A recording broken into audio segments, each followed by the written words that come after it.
दोस्तों नमस्कार। मैं पंडित अनिल मिश्र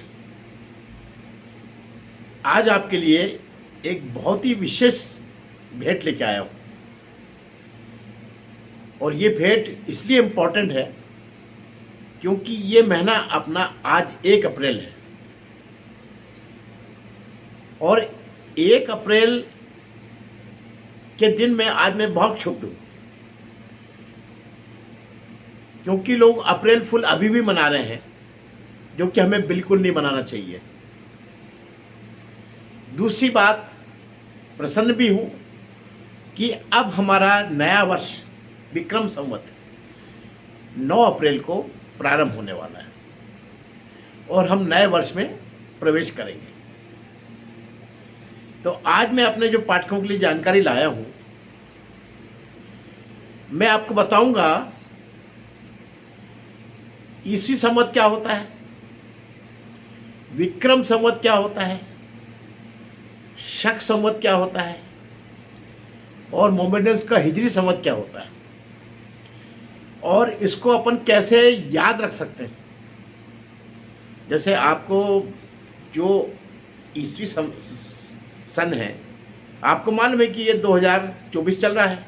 ये तो कॉमन है क्योंकि ये बहुत रोज सुनने में आता है। लेकिन विक्रम संवत हम कैसे याद रखें, ये ट्रिक भी मैं आपको बताऊंगा। और उसी ट्रिक से आप हिजरी संवत भी निकाल लेंगे और शक संवत भी निकाल लेंगे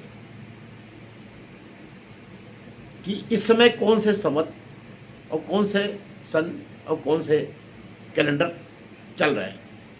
ये सारे कैलेंडर के बारे में आप जानकारी दे सकेंगे। तो चलिए स्टार्ट करते हैं। इसका पहले तो थोड़ा सा इतिहास समझ लें कि यूनान से आज से सैकड़ों साल पहले कैलेंडर का चलन वहाँ के जो वैज्ञानिक लोगों ने शुरू किया। लेकिन उस समय की जो मान्यता थी कि सूर्य और चंद्रमा पृथ्वी के चक्कर लगाते हैं, इस मान्यता के हिसाब से ये पूरा कैलेंडर बना था। लेकिन जैसा कि आप जानते हैं कि अंग्रेजों का राज में सूरज डूबता ही नहीं था। तो जब अंग्रेजों का राज आया तो स्वाभाविक है कि उन्हीं की ज़्यादा चलेगी, जिनके जहाँ 17 राज था उनका।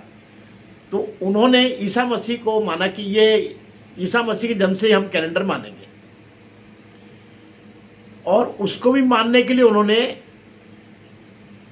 ये माना कि उनका जन्म 1 जनवरी यानी 1 और सन 1 में हुआ है। इसको उन्होंने अपना आधार माना और तब से इसीलिए उसको ईस्वी संवत कहा गया। और तब से अभी तक 2024 ये 2024 साल ईसा मसीह के जन्म के हुए हैं। लेकिन जैसे जैसे अंग्रेजों का सूरज डूबना शुरू हुआ, तब उनको भी समझ में आया कि ये हम जो अति जो श्रद्धा में जो बात कर रहे हैं ये सही नहीं है। ईसा मसीह के पहले दुनिया नहीं थी, ऐसा नहीं है। सिंधु सभ्यता आ गई, मोहनजोदड़ो सभ्यता आ गई, जो हमने सबके सामने आ गई। तो उससे स्पष्ट था कि ईसा मसीह के पहले भी पूरी दुनिया थी और उनके बाद भी पूरी दुनिया थी। यहाँ से ग्रेगोरियन कैलेंडर की शुरुआत हुई। ग्रेगोरियन कैलेंडर मतलब वो कैलेंडर जो इंग्लिश कैलेंडर अपन लोग देखते हैं घर में, लेकिन वो ग्रेगोरियन कैलेंडर नहीं है। लेकिन उस ग्रेगोरियन कैलेंडर के 2024 सन जो है उसमें दिखते हैं। हम जो कैलेंडर अपने घर में देखते हैं, बाबूलाल चतुर्वेदी,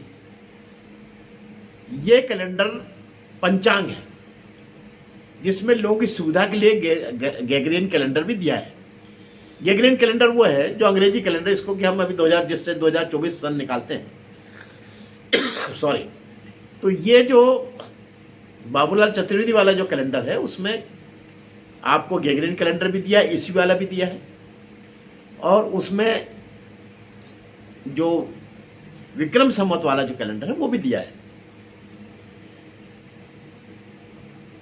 लेकिन आपको बताऊं मैं कि ये उनको भी, अंग्रेजों को भी महसूस हो गया था कि हमारे कैलेंडर की जो मान्यता है वो चूंकि अब बहुत से देशों में एक साथ चल रही है, तो वो भले मान लें, लेकिन एक्चुअल जो खगोलीय जो घटना है, जो ज्योतिषी घटना है, उसको निकालने में सबसे ज़्यादा मदद जो है विक्रम संवत ने की है। यानी उज्जैन कैलेंडर ने सबसे ज़्यादा मदद की है। क्यों? क्योंकि वो कृष्ण पक्ष और शुक्ल पक्ष के ऊपर आधारित है। अब कृष्ण पक्ष शुक्ल पक्ष के आधार पर अपन देखते ही हैं कि चंद्रमा अंधेरे से पूरे उजाले में आना, पूरे पूर्ण रूप, यानी हंसी के रूप में जो चंद्रमा है वो पूरा चंद्रमा बनने में पूरे 30 दिन लगते हैं। ऐसे जब पूर्ण चंद्रमा रहता है तो हंसी तक आने में उसको पूरे 30 दिन लगते हैं। तो इसको हमने क्रमशः शुक्ल पक्ष कृष्ण पक्ष कहा। और इस आधार पर जो गणना हुई, उसी से हमारे नक्षत्र, उसी से हमारे ग्रह, इन सब का आविर्भाव, ऐसा माना जाता है कि ये सब काम जो है ब्रह्मा जी ने किया था। ऐसे हमारे इतिहास में, हमारे जो धार्मिक ग्रंथों में है, और हमारे जो विद्वान जो ऋषि मुनि हुए हैं, उन्होंने इसकी बहुत पहले ही परिकल्पना कर ली थी। सब चीज़ों की बहुत पहले परिकल्पना की ली, उसकी स्टडी कर ली, उन वेदों और सबको पढ़ के। तो उसके ऊपर जो आप देखिए कि जो फलिश ज्योतिषी है, फलिश ज्योतिषी सबसे ज़्यादा एक्यूरेट हमारे मैस में आती है विक्रम संवत वाले में, क्योंकि ये कैलेंडर पूरा कृष्ण पक्ष और शुक्ल पक्ष पर आधारित है। लेकिन चूंकि मानता जनसाधारण में मानता उसकी है, और हमको देश और विदेश दोनों में अपना कुछ एक स्वाम स्थापित करना है, इसलिए ग्रेगोरियन कैलेंडर सबने एक्सेप्ट कर लिया है। और हम लेकिन अंदर की जो ज्योतिषी गणना उसी से करते हैं अभी, विक्रम संवत से। हमारे 30 त्यौहार सब विक्रम संवत से ही चलते हैं। तो ये फर्क जो है इस कैलेंडर में उस कैलेंडर में फर्क, अब मैं आपको बताता हूँ फर्क कैसे हुआ।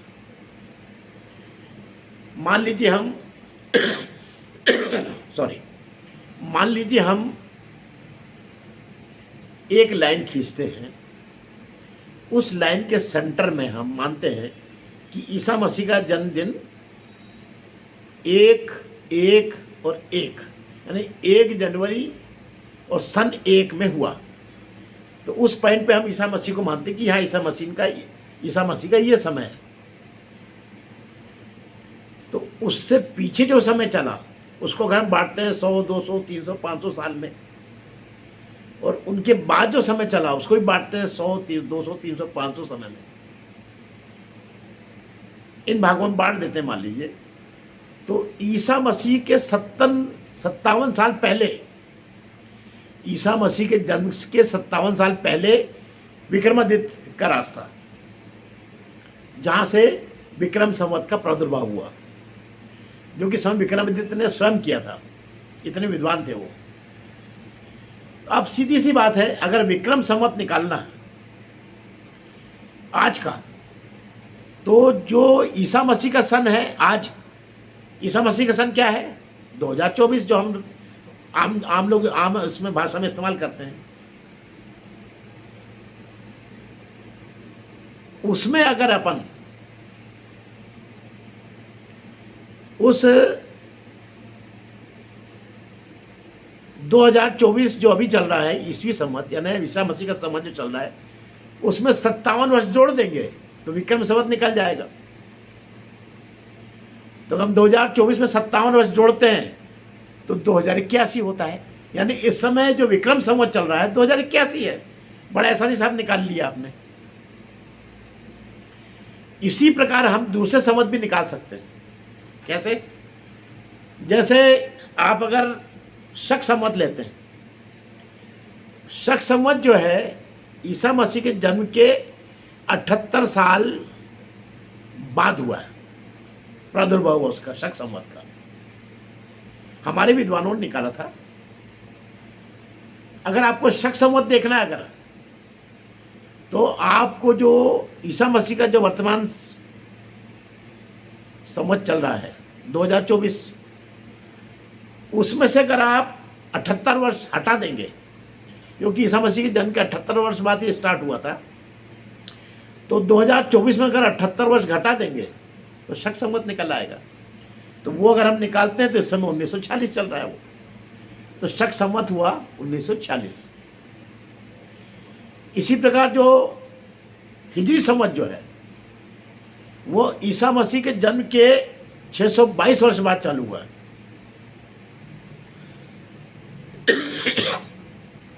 ईसा मसीह के जन्म के 622 वर्ष बाद स्टार्ट हुआ है। अब अगर आपको हिजरी संवत निकालना है तो आपको क्या करना पड़ेगा, जो वर्तमान ईसी संवत है यानी ईसा मसीह का संवत है 2024, उसमें से आपको ये 622 वर्ष घटाने पड़ेंगे। अगर आप घटाते हैं उसमें से तो आप देख लीजिए 1402 आता है, यानी इस समय हिजरी संवत चल रहा है 1402। इस प्रकार बड़े आसानी से आप याद रख सकते हैं ये तीनों संवत। तो जो हिजरी संवत को मानते हैं उनके लिए आसानी से निकालना हो जाएगा कि भाई बच्चे आसानी से निकालने कि अभी संवत को कौन सा चल रहा है। जबकि आम भाषा में तो हम 2024 पे ही इंटरनेशनली नेशनली सब हम लोग वही अडॉप्ट करते हैं जिसको हम ग्रेगोरियन कैलेंडर कहते हैं, या जिसको ईसा मसीह का जन्म का साल कहते हैं। तो ये तो अपन अडॉप्ट करते हैं, लेकिन अपनी जो धर्म के हिसाब से मोमेडस लोग जो है हिजरी संवत को अडॉप्ट करते हैं, उसके हिसाब से उनकी कालगणना होती है, उसके हिसाब से उनके 30 त्यौहार बनते हैं। ऐसी हमारे हिंदू धर्म के जो विशेष जो है वो पड़ता है विक्रम संवत और शक संवत। इनसे हमारे सारे 30 त्यौहार और मैस डिसाइड होता है। तो ये जो पूरा जो चलन हुआ है, अब आपने समझ लिया है कि ये चंद्रमा और सूर्य के पास जो पृथ्वी की गति है, उस पृथ्वी की गति से ये ऑपरेट होता है। और मोटे तौर पे अपन ने देखा 365 दिन का एक चक्र होता है सूर्य का, जबकि वो 365 नहीं होकर 365.5 घंटे और कुछ मिनट रहता है। इसी से जो है अपना अधिक मास का सृजन होता है 4 साल में। तो जितना साइक्लिक मूवमेंट पृथ्वी का है, उसी से वैज्ञानिक रूप से पूरी तिथि और समय का सही पूर्वानुमान एक्यूरेटली किया जाता है। तो वर्तमान में इसलिए विक्रम संवत जो है बड़ी बड़ी काल गणनाओं में इसका उपयोग बहुत आसानी से किया जाता है। इसलिए विक्रम संवत वाला जो कैलेंडर है ये पूरे मध्य भारत में बहुत प्रचलित है। और उसके साथ में जो दूसरे प्रांतों में निकले हैं उसमें शक संवत भी है। तो ऐसे, लेकिन उसका भी आधार यही है, बेसिक आधार यही है, लेकिन काल गणना थोड़ी अलग हो जाती है, कुछ तिथि गड़बड़ भी होती है। ऐसे बहुत सी चीज़ें हैं। तो मैं आपको इसलिए आज अप्रैल में, हाँ, जो मेन बात मैं आपको बता रहा था सॉरी, आज मैं क्षुब्ध जो हूँ अप्रैल में कि हमारा जो पूरा जो बही खाते चलते थे वो इसी संवत से चलते थे, विक्रम संवत से। यानी जिस दिन हमारी प्रतिपदा पड़ती है चैत्र की, नवरात्र का जिस दिन प्रारंभ होता है 9 तारीख को, उस दिन हमारा ये विक्रम संवत बदलता है। और हमारे सारे बही खाते, इसीलिए हमारे बही खाते चैत्र के हिसाब से चलते हैं, जबकि इन लोगों के जो अंग्रेजों के खाते हैं ये इनके नए वर्ष के हिसाब से चलते हैं। जब अंग्रेज अपने सिर पे आके बैठे, उनका राज चला, तो उन्होंने कोशिश करी कि आप भी 31 के हिसाब से आप तैयारी करो अपनी, 31 दिसंबर के हिसाब से असेसमेंट की तैयारी। और हमारे महाजनों की आदत में उसकी थी, चैत्र की आदत बनी हुई थी। चैत्र को हमारे सब जो है भाई खाते बदलते थे, चैत्र का में हमारा फाइनल हिसाब होता है। तो उन लोगों ने, अंग्रेजों ने अपन हिंदुओं का मजाक उड़ाने के लिए 1 अप्रैल फूल दिवस रखा कि साले ये मूर्ख है जो अपना खाते अप्रैल तक लेके जाते हैं, जबकि इनको दिसंबर में ख़त्म करके जनवरी से खाता चालू करना चाहिए उनके हिसाब से। लेकिन हमारा मूल जो शुरू से चैत्र है, हमारा जो नया वर्ष जो है चैत्र, और हमारे हिंदी माह का भी प्रथम वर्ष जो है, प्रथम महीना चैत्र है। हमारे जो 12 महीने हैं, चैत्र बैसाख ज्येष्ठ आषाढ़ श्रावण भादो क्वार कार्तिक अगन पूस माघ फागुन, ये पूरे तरीके से साइंटिफिक रूप से आप मौसम के हिसाब से और तापक्रम के हिसाब से बिल्कुल सटीक है। बिल्कुल ये हमारी ऋषियों की गणना से बनाए हुए 12 महीने हैं, और यही 12 हमारे नक्षत्र भी हैं। तो इसलिए हमारी गणना बहुत एक्यूरेट है। इसलिए हमारा आज जो नाम पूरे विश्व में है कि यहाँ की जो गणना है, यहाँ का जो भविष्य है बताने का तरीका है, हाथ देखने का तरीका है, कुंडली देखने का तरीका है, ये और कहीं नहीं मिलेगा आपको, इतना वैज्ञानिक ढंग से कहीं नहीं मिलेगा। क्योंकि हमारे यहाँ जो पूरा एनालिसिस जो है ये पृथ्वी के साइकिलिंग मूवमेंट के ऊपर से निकाला गया है, और उसकी घटबढ़ को भी नोट किया गया है। और ये घटबढ़ की नोट जो है, नोटबुक अभी से नहीं है, इसकी एक छोटी सी कहानी है, मैं आपको बता देता हूँ। ये कहानी भी होली से संबंधित है, मतलब मार्च से संबंधित है। होली मार्च में आती है। तो होली का जो कारण होने का जो किया जाता है कि उस दिन भक्त प्रहलाद को अग्नि में जलाया गया और वो नहीं जला, और बुआ उसकी जो लेके बैठी थी होलिका, वो जल गई। इतना बड़ा हरिभक्त था हमारा प्रहलाद। और उसके पिता हिरण्यकश्यप, वो एक बहुत ही तामसिक प्रवृत्ति का राजा, और चूंकि बहुत बड़ा विद्वान था और बहुत तपस्वी था, तो उसने ब्रह्मा जी से वरदान मांगा था कि मुझे आप अमर करिए। तो ब्रह्मा जी ने कहा, भाई अमर होने का तो कोई विधान है ही नहीं वेदों में, शास्त्रों में। तो बोले आप कुछ ऐसा करिए जिससे मैं मृत्यु को टाल सकूं। तो उन्होंने कहा बताओ क्या करना है। तो हिरण्यकश्यप ने दिमाग लगा के सोचा और ये कहा कि ना मैं दिन में मरूं ना रात में मरूं, ना घर में मरूं ना बाहर मरूं, ना अस्त्र से मरूं ना शस्त्र से मरूं, ना नर से मिलूं ना नर से मरूं ना राक्षस से मरूं। यानी जितना वो अपना को प्रोटेस्ट कर सकता था किया उसने। ब्रह्मा जी तथास्तु कहते चले गए। अब जब हिरण्यकश्यप वरदान लेके वहाँ उनके पास से चला गया, तो ब्रह्मा जी ने सोचा कि इसने वरदान तो बहुत ले लिए हैं, और अब ये जो है ये बदमाशी करेगा, ये अत्याचार करेगा, क्योंकि इसको वरदान मिल गया, आसानी से मरेगा नहीं हर आदमी किसी से। तो उन्होंने सोचा कि अब इसको मारने का तरीका क्या निकाला जाए, कि जब इसका पाप का घड़ा भरेगा तो मारना तो पड़ेगा इसको। दुनिया में ऐसे कोई जीव आए ही नहीं पृथ्वी पे जो मरे ना। तो उन्होंने बैठ के ध्यान लगाया सरस्वती माता का।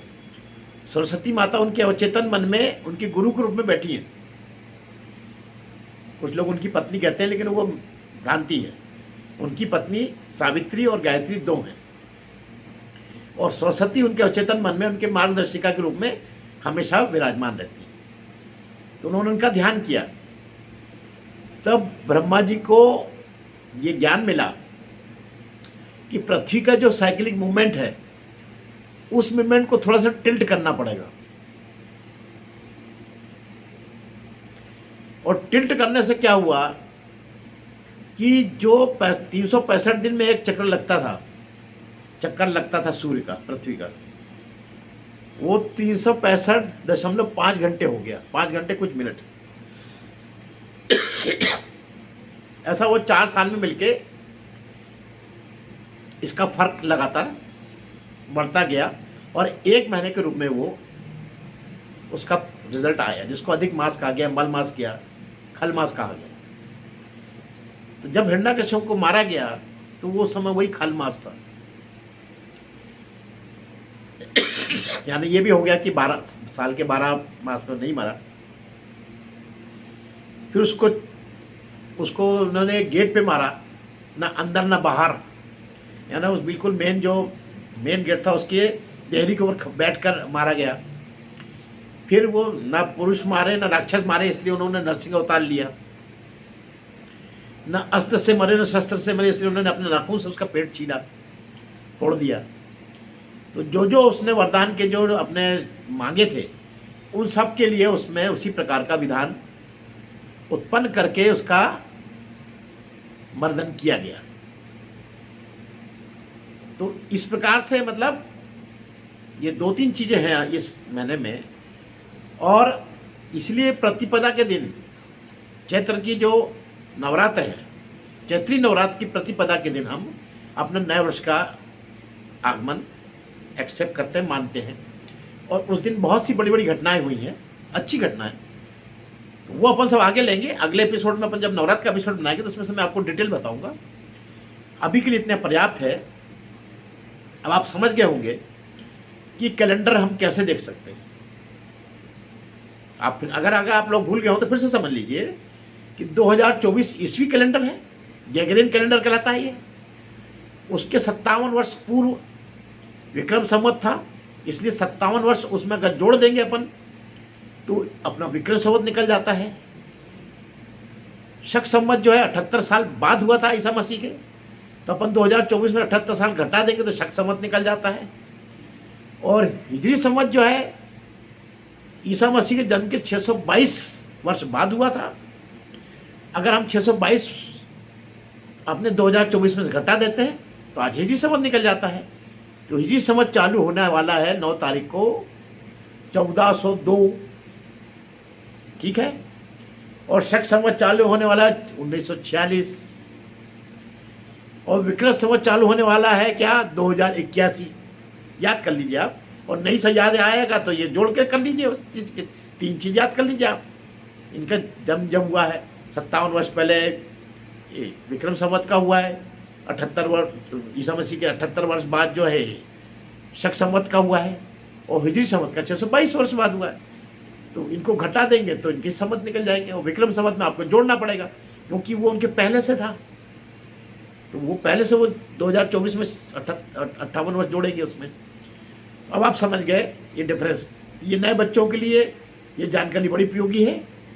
आप अपने बच्चों को ये जरूर बताएं और ये चीज़ जरूर सिखाएं।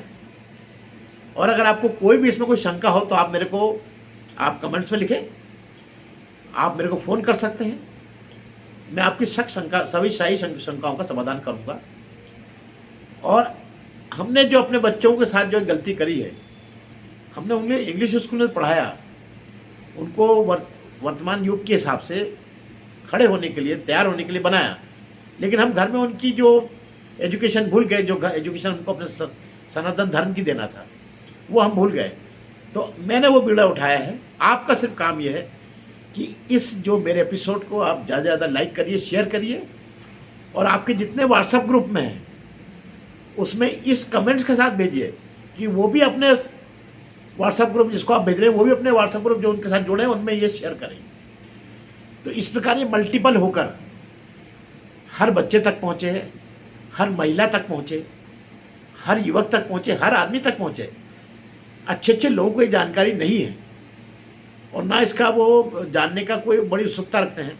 तो ये समझ लेंगे तब जाके इनको आगे धर्म के बारे में, ये पहली शुरुआत है कि पहले आप समझ तो लो कि आपका ये विक्रम संवत क्या है, पंचांग क्या होता है, ये बाकी संवत क्या होते हैं, इनमें क्या डिफरेंस है, ये समझ तो लें अपन पहले, तब तो अपन थोड़ा सा कुछ धर्म में आगे बढ़ पाएंगे।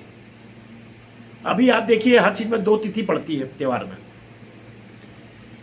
लोग बाग बड़े कंफ्यूज होते हैं कि हम कौन सी तिथि में त्यौहार मनाएं। हर एक की 2 तिथि आती है। तो हमारे विद्वानों ने ये निर्णय लिया है, आप भी समझ लीजिए, कि जिस दिन उदया तिथि रहती है, मतलब जिस दिन सुबह 4 बजे जो तिथि भले वो 9 बजे खत्म हो जाए, तो अभी उसी दिन जिस दिन उदया तिथि में वो तिथि रहेगी, हम उसी दिन उसको मानते हैं त्यौहार। भले ही वो सुबह 9 बजे खत्म हो जाए, 7 बजे खत्म हो जाए, रात में चालू हुई तिथि को हम नहीं मानते, उसको त्यौहार नहीं मानते उस तिथि में। ये कुछ छोटी छोटी जानकारी जो बड़ी उपयोगी है। तो मैंने सिर्फ यही बीड़ा उठाया है राष्ट्रीय कल्चर में कि हम आपको अपने धर्म की, अपने परंपराओं की जानकारी हर त्यौहार के समय देंगे। और वो कुछ आप जानकारी आपको अगर अलौकिक लगे तो उसको जरूर लाइक और शेयर करिए, कमेंट्स करिए। अगर कुछ बुरा लगता है तो उसमें कमेंट्स भी करिए, बताइए कि आपने ये जो लिखा मुझसे सहमत नहीं है, तो मैं उसको सुधारूंगा या आपको उसको सहमत कराऊंगा आपको। तो एक अच्छे प्रयोग के साथ फिर हम मिलेंगे आपसे। मैं अनिल मिश्र, राष्ट्रीय कल्चर से।